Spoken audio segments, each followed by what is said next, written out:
नमस्कार, शुभ प्रभात। आज हम यहाँ अपने देश के लिए एक खास दिन गणतंत्र दिवस मनाने के लिए आए हैं। आज के ही दिन 26 जनवरी 1950 को भारत एक गणतंत्र बना। इसका मतलब है कि हमारे देश को नियमों और अधिकारों का सेट मिला, जिसे भारतीय संविधान कहा जाता है। यह दिन महत्वपूर्ण दिन है आज के ही दिन, क्योंकि यह हमें याद दिलाता है कि हमारा देश कैसे स्वतंत्र और निष्पक्ष देश बना। गणतंत्र दिवस सभी भारतीयों के लिए गौरव का दिन है। हम उन बहादुरों को याद करते हैं जिन्होंने आज़ादी के लिए लड़ाई लड़ी और हमारे देश को गणतंत्र देश बनाने में मदद की। हमारे भारत को स्वतंत्र, एकता, शांति और सम्मान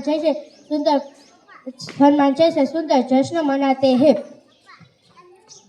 इस दिन राजधानी नई दिल्ली भारत को ताकत और संस्कृति को दिखाने के लिए बड़ी परेड करते हैं। हम हमारे भारत को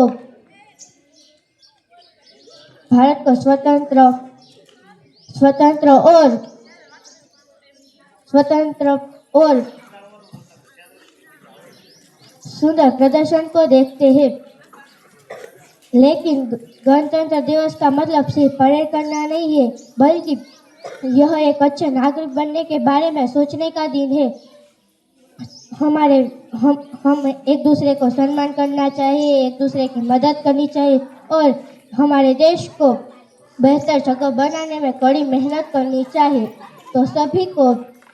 तो आइए सभी खुशी के साथ गणतंत्र दिवस मनाते हैं। सभी को गणतंत्र दिवस की शुभकामनाएं। जय हिंद, जय भारत।